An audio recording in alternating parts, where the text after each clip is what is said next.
இவெல்லாம் ஒரு ஆளுன்னு சொல்லிட்டு இவன்ட்ட போய் எதுக்கு மைக்க நிட்டுறாங்க அப்படின்றது ஒன்றும் புரியல. இவன் என்ன பெரிய விடுதலை போராட்ட தியாகியா, தேசத்துக்காக ஏதாவது பண்ணிருக்கானா, இல்ல ஏதாவது மிலிட்டரியில இருக்கிறானா, இல்ல வேற அரசியல் கட்சி தலைவனா, எதுக்கு இவங்கிட்ட போய் மைக்கெல்லாம் நீட்டுறாங்க அப்படின்றதே முதல்ல ஒன்றும் புரியல. வந்தே மாதத்தை படிட்டாங்க இதை பேச உனக்கு என்னடா தகுதி இருக்கு? அக்யூஸ்ட் நாய், நீ இன்னும் விசாரணையில இருக்கும் உன் பேரு. நீலாம் ஒரு ஆளுன்னு உனக்கு முன்னாடி மைக் கண்டினா பாரத பிரதமர் அவன் பேசுறியா? உனக்கு இது வந்து லாஸ்ட் வார்னிங். உனக்கு அவ்வளவுதான் மரியாதை. உனக்கு கருத்து சொல்றியா, நீ மரியாதையான முறையில் கருத்து சொல்லணும். அதை விட்டுட்டு பாரத பிரதமர் அவன் நீ பேசிக்கிட்டு இருந்தீங்கன்னா உனக்கு இனி எந்த இடத்துலயும் மரியாதை கிடையாது. ஆட்டுக்கு விருப்பமா இருந்தா நம்ம போலான்னு ஏண்டா டே பொறுக்கி ஆட்டு கூடலாம் உறவு வச்சுக்கிற பொறுக்கி நீ அந்த மனுஷன் வாழ்க்கை முழுக்க ஒரு பிரம்மச்சாரியா இருக்கிறாரு. அவர் பேரை சொல்ல தகுதி இருக்காடா உனக்கு பொறுக்கி.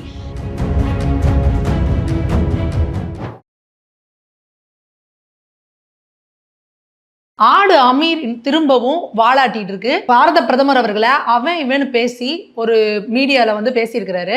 அவரை பத்தி அவருக்கு கடுமையான கண்டனங்களை கொடுக்கறதுக்கு தான் இந்த வீடியோ. இன்னைக்கு பாரத பிரதமர் மோடி அவர்களை இவன் பேசி அமீர் வந்து ஒரு மீடியால வந்து பிரஸ் மீட் கேட்டிருக்காங்க. முதல்ல இந்த மீடியாக்களுக்கு கடுமையான கண்டனங்களை தெரிவிச்சுக்கிறோம். இவெல்லாம் ஒரு ஆளுன்னு சொல்லிட்டு இவன்ட்ட போய் எதுக்கு மைக்க நிட்டுறாங்க அப்படின்றது ஒன்றும் புரியல. இவன் என்ன பெரிய விடுதலை போராட்ட தியாகியா, தேசத்துக்காக ஏதாவது பண்ணிருக்கானா, இல்ல ஏதாவது மிலிட்டரியில இருக்கிறானா, இல்ல வேற அரசியல் கட்சி தலைவனா, எதுக்கு இவங்கிட்ட போய் மைக்கெல்லாம் அப்படின்றதே முதல்ல ஒண்ணும் புரியல. அடுத்து இவன் சொல்லி இருக்கிறான், தமிழ் தாய் வாழ்த்து வந்து 2வது படிட்டாங்க, வந்தே மாதத்தை படிட்டாங்க. இதை பேச உனக்கு என்னடா தகுதி இருக்கு? வந்தே மாதரம் பண்ணா உனக்கு என்னடா பிரச்சனை? தமிழ் தாய் வாழ்த்து, தமிழ் தாய் வாழ்த்து, என்னடா தமிழ் தாய் வாழ்த்து? அப்படியே தமிழ் மேல உனக்கு ரொம்ப பெரிய அக்கறை பொங்கி வழியுதா? அவன் பேர் என்னடா? அமீர் சுல்தான். தமிழ்ல பேர் வச்சிருக்கியா நீ? என்ன நீ தமிழ் மேல உனக்கு அப்படியே அக்கறை பொங்கி வழியுதா உனக்கு? பாரத பிரதமர் அவன் பேசுற அளவுக்கு நீ ஆளா? நீ எந்த ஒரு இடத்துலயும் நான் வந்து யாரையும் மரியாதை குறைச்சலா பேசினதே கிடையாது. ஆனா எப்ப நீ வந்து பாரத பிரதமர் வந்து அவன் பேசுறியோ அப்போ உனக்கு நாங்க மரியாதை கொடுக்கணும்னு எந்த அவசியமே கிடையாது. இதே மாதிரிதான் துரந்தர் படம் வந்தப்ப நீ என்ன பண்ண? துரந்தர் படம் வந்து இதெல்லாம் ஒரு படமா? அப்போ பாகிஸ்தான் உளவாளி ஒருத்தன் இங்க வரான் அப்படின்னா அவனை நீங்க கொண்டாடுவீங்களா? அப்ப இங்க இருந்து நம்ம ஒரு உளவாளி அங்க போலாமான்னு அறிவாளித்தனமா கேட்கிறேன். ஏண்டா பாகிஸ்தானுக்காக உனக்கு அப்படி மீச துடிக்குதுன்னா கிளம்பி பாகிஸ்தானுக்கே போ.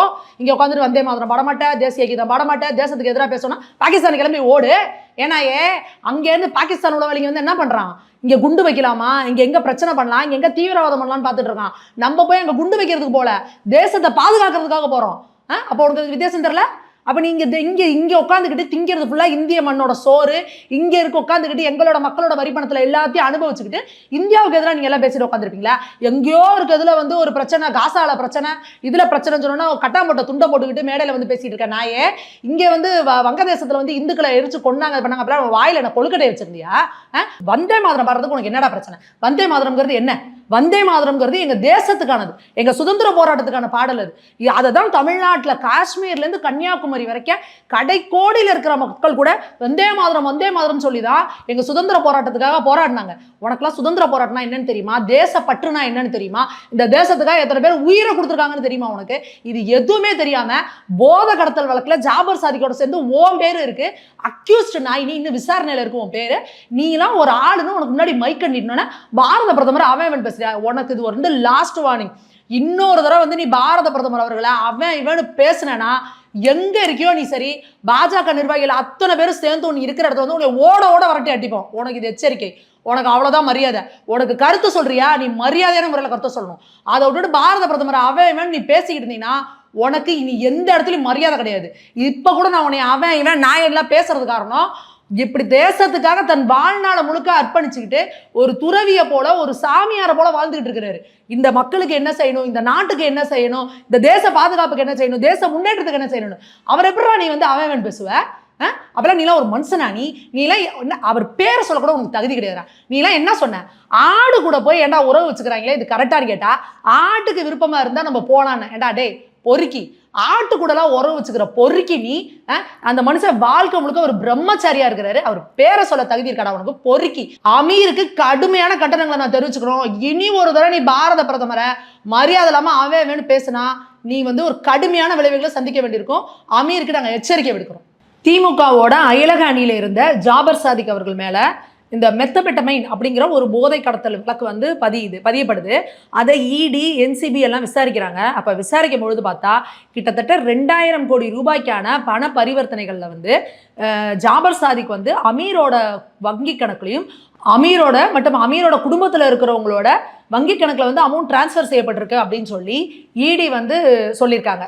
இது மட்டும் கிடையாது, நீங்களும் ஜாபர் சாதிக்கும் சேர்ந்து ஜூகோ ஓவர்சீஸ் லிமிடெட் அப்படின்னு சொல்லிட்டு இந்த ட்ரை ஃப்ரூட்ஸ்லாம் ஏற்றுமதி பண்ற நிறுவனங்கள்ல 2 பேரும் கூட்டாளிகளா இருந்திருக்கிறீங்க.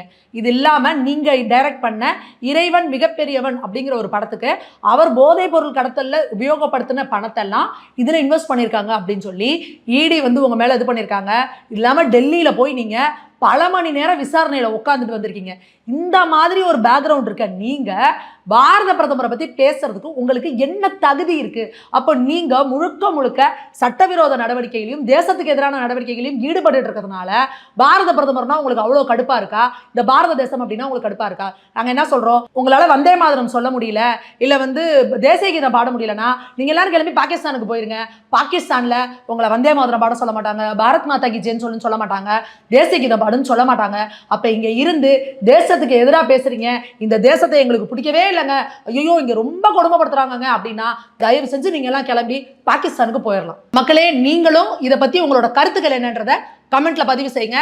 நீங்க எந்த கட்சியை சேர்ந்தவங்களா வேற இருங்க, உங்களுக்கு பாரதிய ஜனதா கட்சி மேல ஏதாவது விமர்சனம் இருந்தா வைங்க. ஆனா இவர் வந்து ஒரு தேச பிரதமர், பாரத தேசத்தோட பிரதமர், அவரை இந்த மாதிரி ஒருமையில பேசுறது, அவன் பேசுறதுலாம் எந்த வகையில சரி? இது எப்படி ஒரு அநாகரிகமான ஒரு அரசியலை முன்னெடுக்கிறாங்க, எப்படி நம்ம தேசத்துக்கு எதிரான குரல்களை இவங்க ஒலிக்கிறாங்கன்றத நீங்க எல்லாரும் கணக்கில் எடுத்துக்கணும். இதை பத்தி உங்களோட கருத்துக்களையும் கமெண்ட்ல தெரிவிங்க. நன்றி, வணக்கம்.